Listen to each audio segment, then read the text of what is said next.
is your vision? What is your vision for humanity, for yourself, for the world? What do you think is even possible? Now, these are the questions that you have to ask yourself as Jupiter comes into alignment with Neptune in conjunction on the 17th. And we've been in the energy of this conjunction for over a month now, and it's going to last through the rest of the year, so there's no rush. But right now it's particularly strong as these planets are close and getting closer. Now, when we bring Jupiter and Neptune together, we're bringing together Jupiter's qualities of expansion and growth and optimism and possibility and meaning with Neptune's qualities of transcendence, of vision, of dreams, of higher consciousness. And when we put these two together, it can be very inspiring. It's really a time to dream big. Now, like with any astrological alignment, there is a slippery side to this. And the slippery side with Jupiter-Neptune is that it is so good, right? We feel so good with Jupiter-Neptune that we just don't question ourselves. We can easily get lost in fantasy, slip away into la-la land, and also get a very big head. Wherever Jupiter goes, ego tends to follow. So we always have to watch out for inflation, and with Jupiter-Neptune, kind of spiritual inflation. I am a prophet, I am so wise, I have seen the light.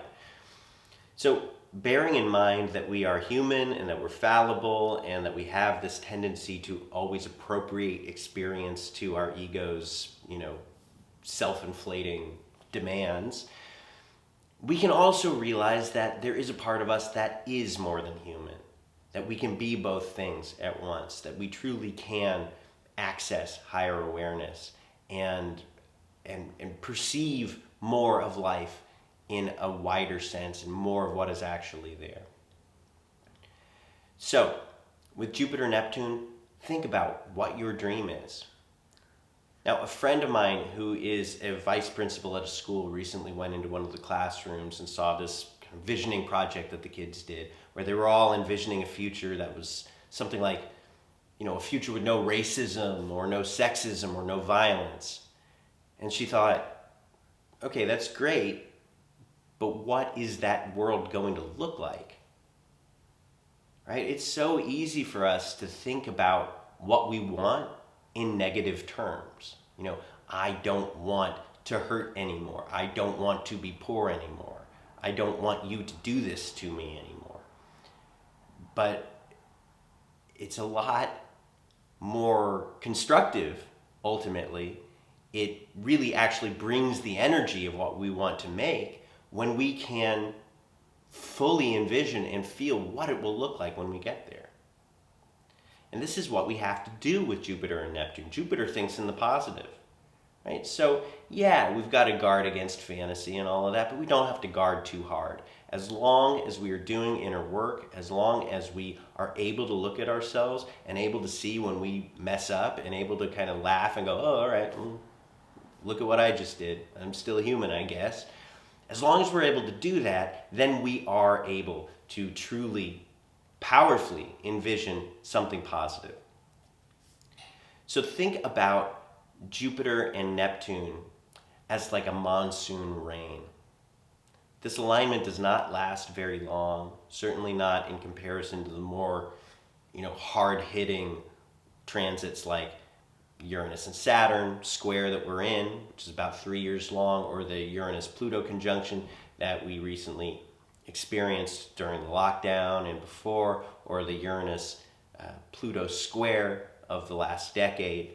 Right? These things form a larger backdrop, and they all involve a fair degree of tension and pressure of different kinds. But Jupiter-Neptune is just easy and beautiful, right? And it's here and then it's gone. But while it's here, it does have the capacity to nourish the soil like a monsoon rain. So if we're sitting down and we're actually envisioning what we want, we can let it seep in. And then, it's going to go. The world's still going to be crazy. Dying institutions are going to kick in their death throes. Climate change is going to get worse. Polarization is going to continue. All of that kind of stuff. But if the seeds are down there germinating in the soil, if the groundwater is kept, at a good level, then when the time comes, things will start blossoming. Now here's my vision for the world. I envision a world where everybody can take full responsibility for themselves, for their experience of life, for their own inner state, and indeed for the world that they create around themselves, and in doing so find absolute freedom. That to me is the best kind of working out of the energies of Saturn and Uranus, and that's maybe the bigger lesson behind this time. And then what happens once we're there is that our gifts just naturally shine forth, right? We know who we are. We're not defining ourselves according to some kind of false structure from the outside. We just simply know who we are, and in knowing who we are, each of us has our own gift to offer, and it comes together in this perfect sort of symphony with the gifts of other people. And we see that not only are we interconnected, not only are we cooperating well, but in fact, we're part of one thing. We're one organism all together. So that's my big dream for this Jupiter-Neptune time. And it also involves some Saturn-Uranus. And if even just 5% of that dream were to come true, think about how changed the world would be.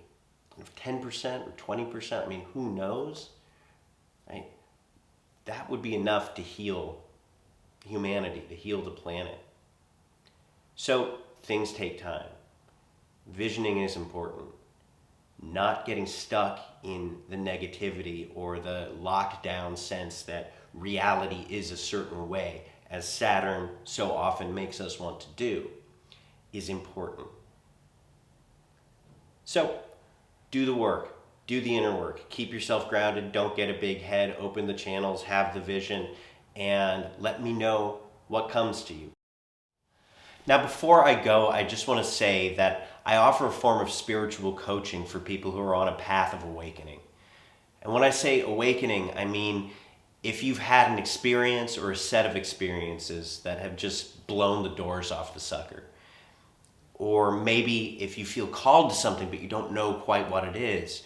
Or maybe that the things that used to bring you joy and meaning no longer bring you joy and meaning.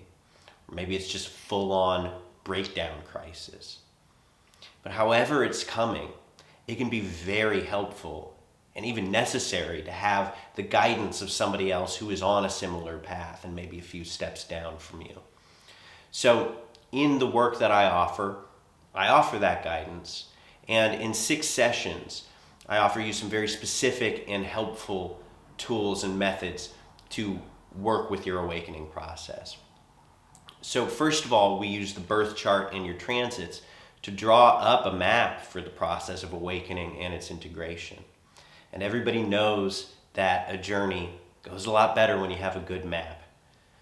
But even further than that, we look at very deep and powerful practices for actually facilitating the process. For on the one hand, grounding you and helping to create a stronger container within yourself to receive higher awareness. And on the other hand, to actually open up your channels of perception to gain higher awareness. So if this is something that interests you, check it out on my website, 21stcenturyalchemy.com, where the word is all spelled out, TWE, and so on. And you can also find me on Facebook.